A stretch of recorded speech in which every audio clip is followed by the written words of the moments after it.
Senhoras e senhores, começo por cumprimentá-lo, embaixador Csaba Kőrösi, pela eleição para presidir esta Assembleia Geral. Esteja certo de contar com o apoio do Brasil. O tema escolhido para este debate geral gira em torno de um conceito que se aplica perfeitamente ao momento que vivemos, um divisor de águas. Senhor presidente, nossa responsabilidade coletiva nessa Assembleia Geral é compreender o alcance dos desafios que compõem esse divisor de águas e, a partir daí, construir respostas que tirem sua força dos objetivos que são comuns a todos nós. A tarefa não é simples, mas, a rigor, não temos alternativa. Esse esforço tem de começar no interior de cada um dos nossos países. Antes de tudo, é aquilo que realizamos no plano interno que dá a medida da autoridade com que agimos no plano internacional. Deixe-me falar da perspectiva do meu país. Quando o Brasil se manifesta sobre a agenda da saúde pública, fazemos isso com a autoridade de um governo que, durante a pandemia da Covid-19, não poupou esforços para salvar vidas e preservar empregos. Como tantos outros países, concentramos nossa atenção, desde a primeira hora, em garantir um auxílio financeiro emergencial aos mais necessitados. O nosso objetivo foi proteger a renda das famílias para que elas conseguissem enfrentar as dificuldades econômicas decorrentes da pandemia. Beneficiamos mais de 68 milhões de pessoas, o equivalente a 1/3 da nossa população. Em paralelo, lançamos um amplo programa de imunização, inclusive com produção doméstica de vacinas. Somos uma nação com 210 milhões de habitantes e já temos mais de 80% da população vacinada contra a Covid-19. Todos foram vacinados de forma voluntária, respeitando a liberdade individual de cada um. Da mesma forma, no terreno da economia, o Brasil traz a autoridade de um país que, em nome de um crescimento sustentável e inclusivo, vem implementando reformas para a atração de investimentos e melhorias das condições de vida de sua população.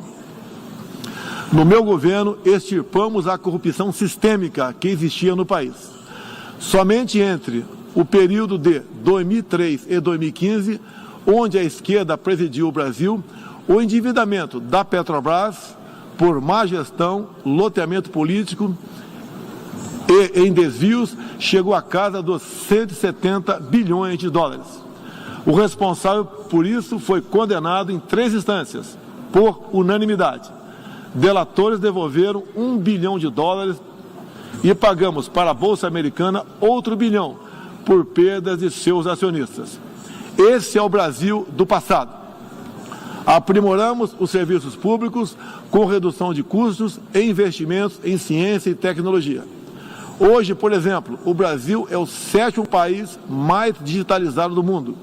São 135 milhões de pessoas que acessam 4.900 serviços do meu governo. O Brasil foi pioneiro na implantação do 5G na América Latina. Levamos adiante uma abrangente pauta de privatizações e concessões, com ênfase na infraestrutura. Concluímos o projeto de transposição do Rio São Francisco, levando água para o Nordeste brasileiro.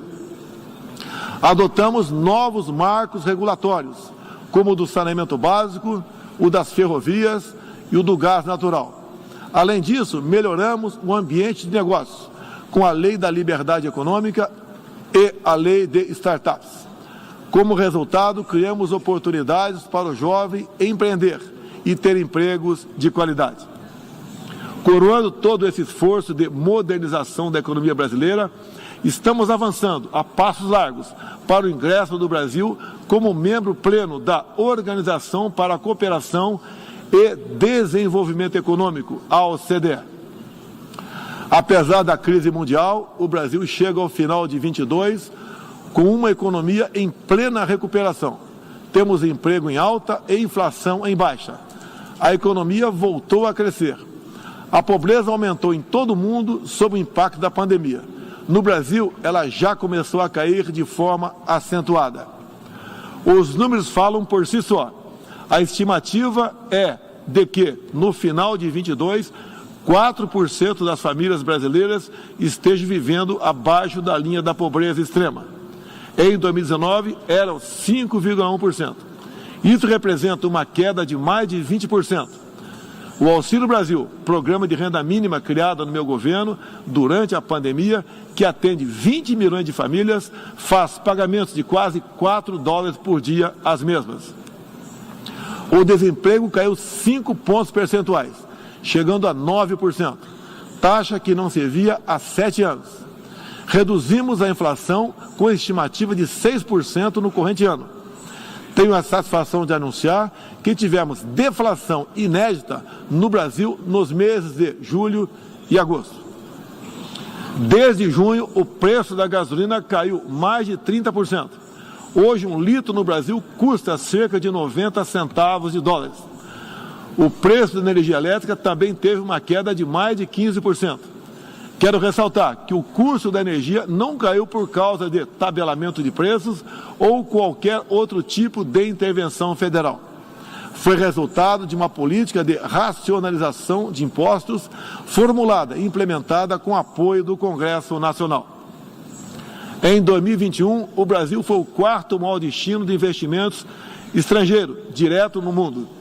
Nosso comércio exterior alcançou a marca histórica de 39% do PIB, mesmo diminuindo ou zerando impostos de milhares de produtos. No plano interno, também estamos batendo recordes em 3 áreas: arrecadação fiscal, lucro das empresas estatais e relação entre dívida pública e PIB. Aliás, em 21, tivemos superávit no resultado consolidado de contas públicas. Ligado na cidade. No segundo semestre, a projeção de crescimento para 22 chega a 3%. Temos a tranquilidade de quem está no bom caminho, o caminho de uma prosperidade compartilhada entre os brasileiros e, mais além, compartilhada com nossos vizinhos e outros parceiros mundo afora. É isso que vemos, por exemplo, na produção de alimentos.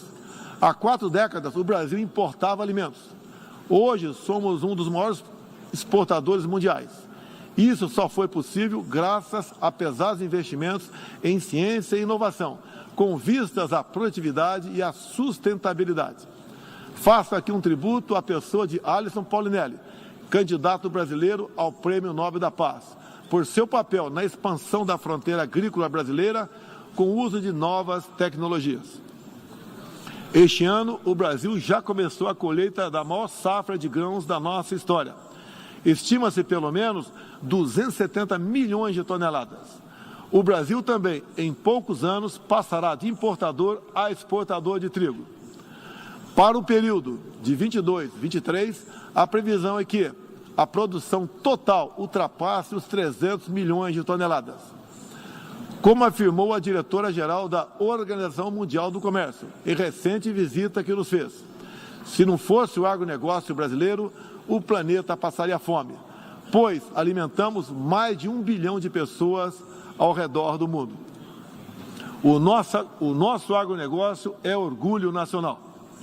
Senhor presidente, quero lembrar que, também na área do desenvolvimento sustentável, o patrimônio de realizações do Brasil é fonte de credibilidade para a ação internacional do nosso país. Em matéria de meio ambiente e desenvolvimento sustentável, o Brasil é parte da solução e referência para o mundo.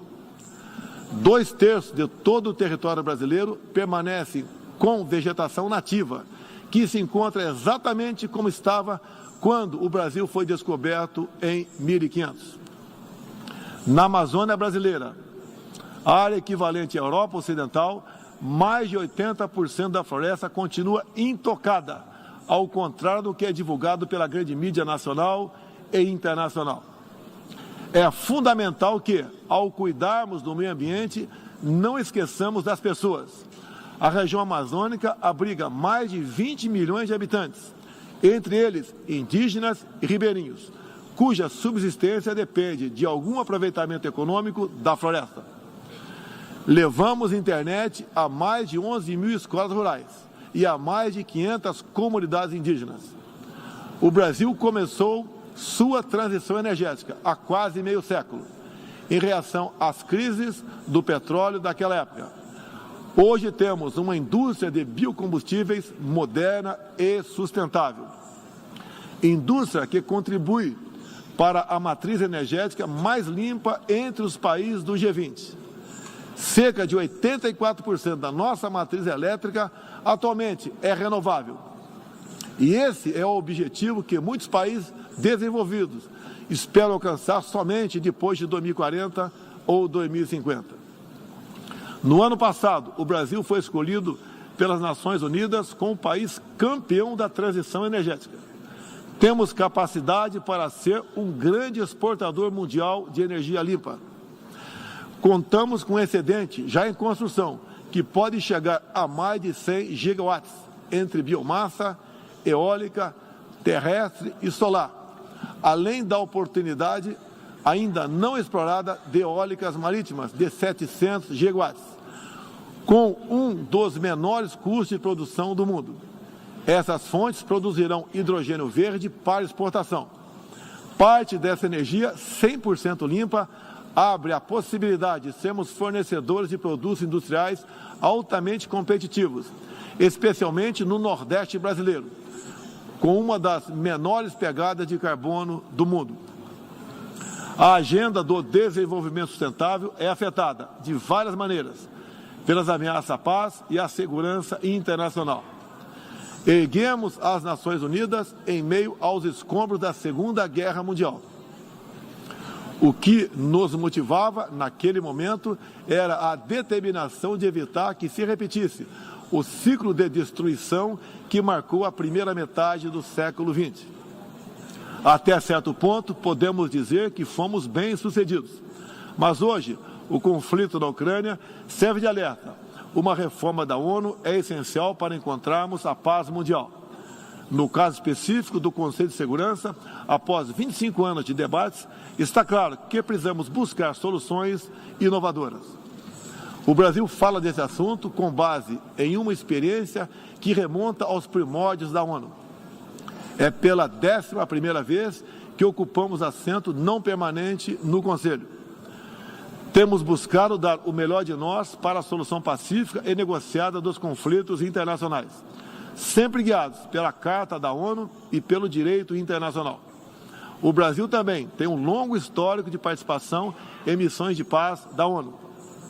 De Suez a Angola, do Haiti ao Líbano, sempre estivemos ao lado da manutenção da paz.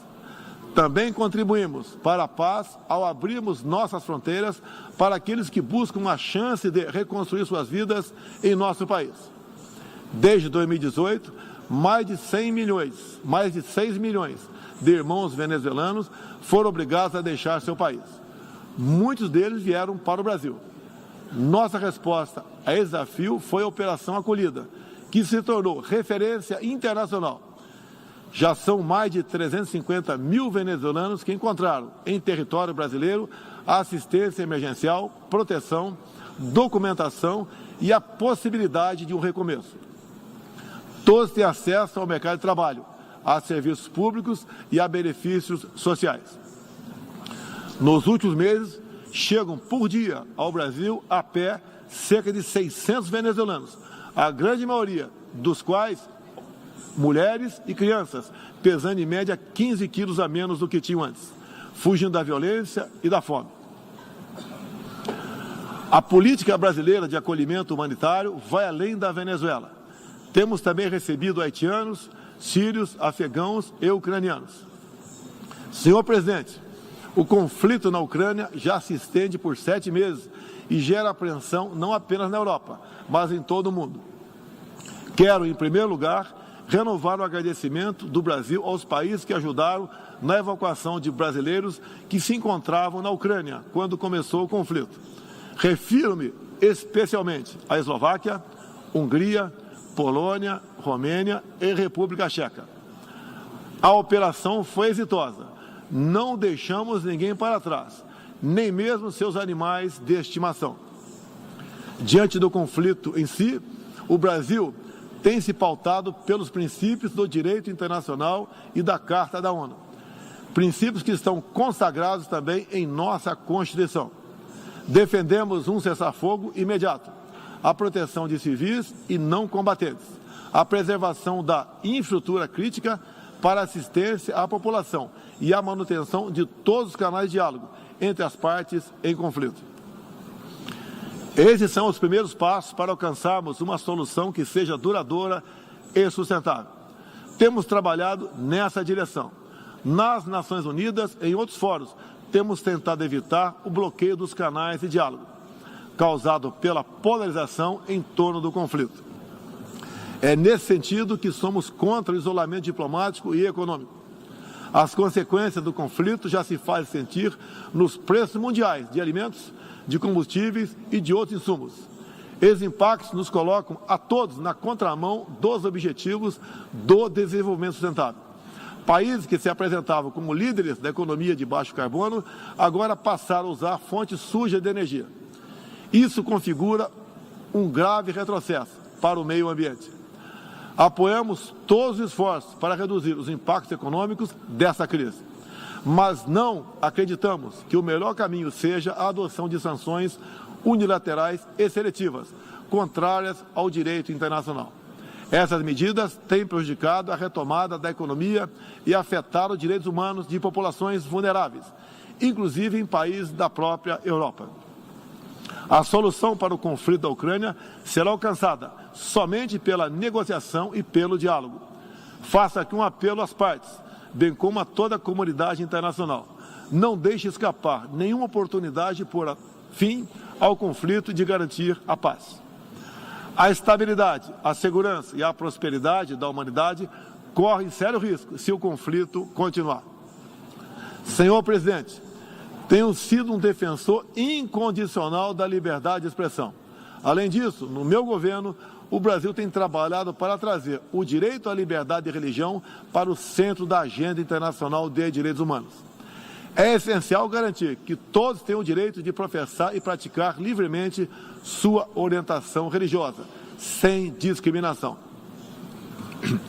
Quero aqui anunciar que o Brasil abre suas portas para acolher os padres e freiras católicos que têm sofrido perseguição do regime ditatorial da Nicarágua. O Brasil repudia a perseguição religiosa em qualquer lugar do mundo. Outros valores fundamentais para a sociedade brasileira, com reflexo na pauta dos direitos humanos, são a defesa da família, do direito à vida desde a concepção, a legítima defesa e o repúdio à ideologia de gênero. Quero também destacar aqui a prioridade que temos atribuído à proteção das mulheres. Nosso esforço em sancionar mais de 70 normas legais sobre o tema desde o início do meu governo, em 2019, é prova cabal desse compromisso. Combatemos a violência contra as mulheres com todo rigor. Isso é parte da nossa prioridade mais ampla de garantir segurança pública a todos os brasileiros. Os resultados aparecem em nosso governo. A queda de 7,7% no número de feminicídios e diminuição do número geral de mortes por homicídio. Em 2017, eram 30 mortes por 100 mil habitantes. Agora são 19. A violência no campo também caiu ao mesmo tempo que aumentamos a regularização da propriedade da terra para os assentados. No meu governo, entregamos 400 mil títulos rurais, 80% deles para as mulheres. Trabalhamos no Brasil para que tenhamos mulheres fortes e independentes, para que possam chegar aonde elas quiserem. A primeira-dama, Michele Bolsonaro, trouxe novo significado ao trabalho de voluntariado desde 2019, com especial atenção aos portadores de deficiências e doenças raras. Senhor presidente, senhor secretário-geral, senhoras e senhores, chefe de Estado e de governo, senhoras e senhores, neste 7 de setembro, o Brasil completou 200 anos de história como nação independente. Milhões de brasileiros foram às ruas, convocados pelo seu presidente, trajando as cores da nossa bandeira.